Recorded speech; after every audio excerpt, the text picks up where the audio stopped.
Hey guys, welcome to the channel. So today I'm going to be doing a review, but before I do that, I'd like to introduce myself. My name is Roshan. I have a background in filmmaking, studying filmmaking, and never really got into the industry because shortly a year after that, happened, and then I had to find a job. And I've been sort of doing this one job that I do like, which is computer related, but we'll get into another video. So I'm going to be doing movie reviews and TV show reviews. Might even do trailer reviews because I do like to do this trailer prediction whether the film's going to be good or bad. That one probably be in a later time. Let me know if you'd like to see that as well. But for the trailer stuff, it will be more later lah. Right now it'll be mostly films, TV shows, and we're gonna start off with a film, F1. Right. So I went to watch this in IMAX. Now I'm gonna be breaking down my review of each category. So there's 5 of them. There's story, script, cinematography and direction, sound design, editing and pacing, and finally performance, so acting basically. And each of them will be ranked over 2, so then the final aggregate will be just basically a combination of all over 10. So F1 is directed by Kosinski, who gave us Top Gun Maverick, and there's a lot of things that I was looking forward to when I found out his name was attached to this project. Film starring Brad Pitt as Sonny Hayes, who is a so-called retired F1 driver because he had a little bit of an incident back in the day, but he's been trying to chase that same high of racing, and that's all he does. He doesn't do it for money, he does it for the thrill of the ride. And then he's approached by Ruben, who is played by Javier Bardem, to join his Formula One team and basically be given a second chance to race Formula One. And he would be driving alongside Joshua Pierce, who is played by Damson Idris, and he's an immature person, and Brad Pitt's basically the opposite of that. He's mature, but he's still is quite hard-headed and can be immature in the elder sense. Yeah. And there's a few other side characters, like this character named Kate, who is an engineer that works on the team. She designs the car parts for the F1 car. We'll get into that later. So yeah, and then we get the whole film. Basically, it's a joyride. So if I have to summarize what this movie is, it's basically a thrill ride. It's a whole experience on the big screen. If you can watch in IMAX, I recommend watching in IMAX basically, or like any other bigger screen, or even a really good sounding screen like Dolby Atmos. It's an experience you don't want to miss, guys. So starting off with cinematography, Kosinski was attached to the name. Immediately I thought cockpit shots. All right, I want the cockpit shots that he did in Top Gun Maverick, and I got it here. Right, so apart from the rest of the cinematography, the highlight is the cockpit shots for me. I really wanted to see that, and I got what I wanted, and I don't know how they pulled it off. I knew there was a custom rig. There's this 180 where you see the driver like this, and then another shot where you turn, and then you can see the track as you're going, and that shot is also used for a couple of crashes, so you feel the crashes as much.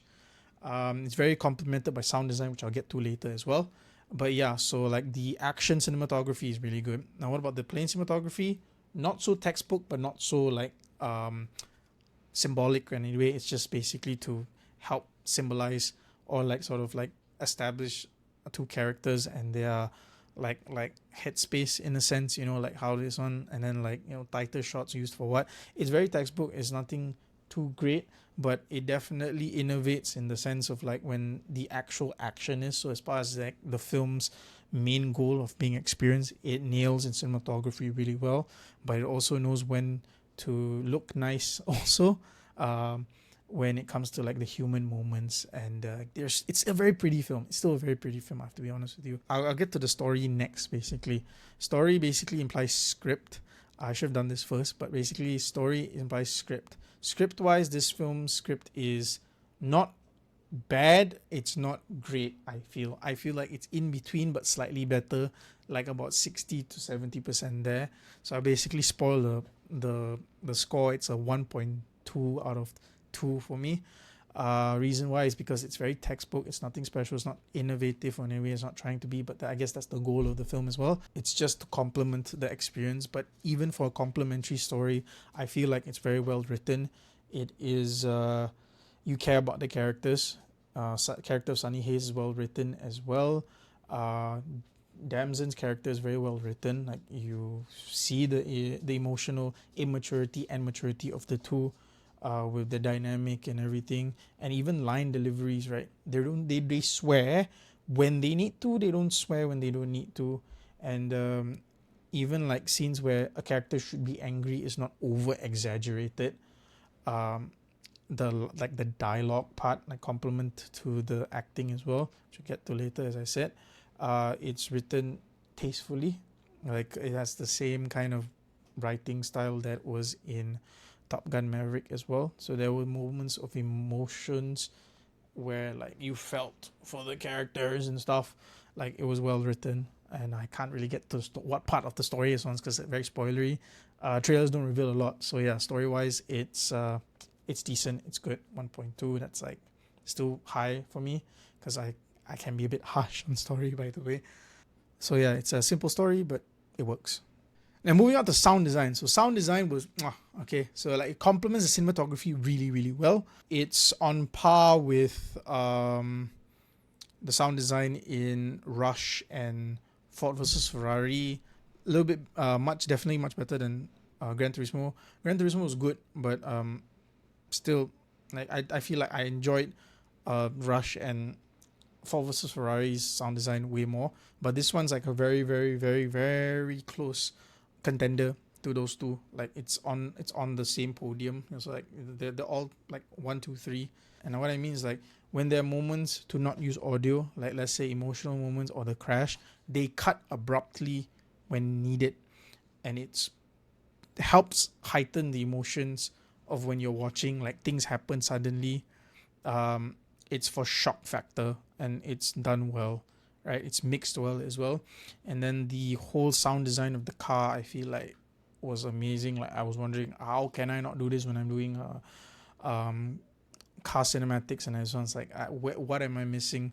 So like I had to listen to like the layers. I probably have to watch this film again just to listen to how they layers the sound design. But yeah, sound design here is also really, really good. In general, I think to keep it short, it's a 2 out of 2 for me.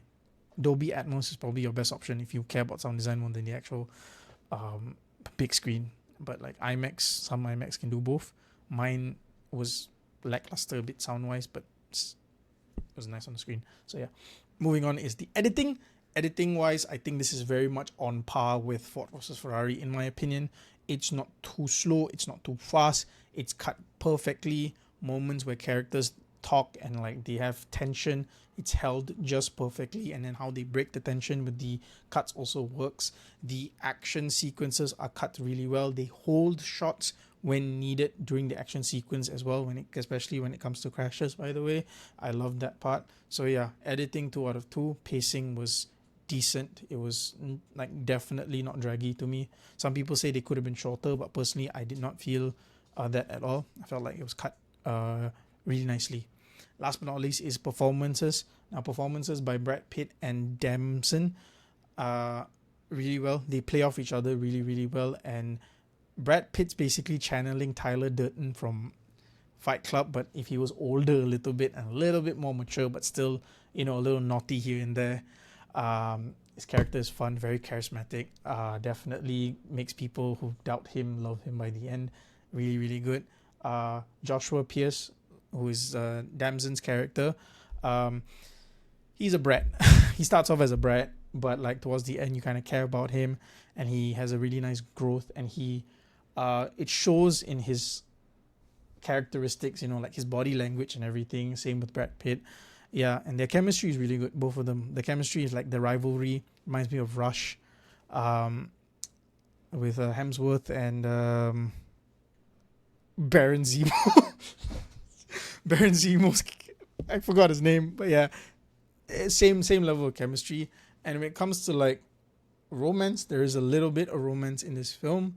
Brad Pitt has a little bit of a kind of love interest, who is Kate, played by Kerry Condon. I think that's how you pronounce her name. But yeah, she's Irish, so the accent was kind of cool to see on screen. It wasn't funny. It was just like it sounded badass to me. And then when she like kind of banters with Brad Pitt, right, she seems like the badass in comparison to him in those conversations. The chemistry is there. Like it feels like old people chemistry, like when old people are in love, kind of like chemistry. So it wasn't cringy. It was like really sweet for me, and I'm a sucker for romance a little bit. I'll be honest with you. So it worked for me. Performances. Ruben's like another character who's played by Javier Bardem, basically the guy that recruits Sunny. He's not a lot. He's not in the film a lot, but when he is, he does a really good job with his line delivery and his character. Honestly, he's a great actor. Like, I have a friend that finds his accent weird sometimes. I don't. It kind of works. He sounds badass, but like I can't help but picture him going Jack Sparrow, like from like the fifth Pirates of the Caribbean film, I guess. But yeah, that's about it. Honestly, those are the four characters that you really look at. There's a side character that has she's one of the Pitt crew engineers, and she has like a little bit of anxiety, and Brad Pitt helps her work through it. Also, pretty good performance from her. But yeah, performance 2 out of 2. So obviously, how much am I giving this film if you add everything? So to sum up the film, as you can see, there's only 1.2 I gave for all the categories. So I give this film a 9.2 out of 10. It is definitely up there with Ford vs Ferrari. Ford vs Ferrari to me is perfect. This one just story wise, maybe could have made a little bit more interesting, but for what it is, it's really good. It's really good, and it's an experience. This is mostly an experience, guys. So if you really wanted to watch F1 and have a little bit of like human time with the characters, this is definitely the movie to go for. It's definitely on my top 10 favorite films of 2024. As I said, watch in IMAX, watch in the biggest screen possible. Enjoy, and I'll see you guys in the next review.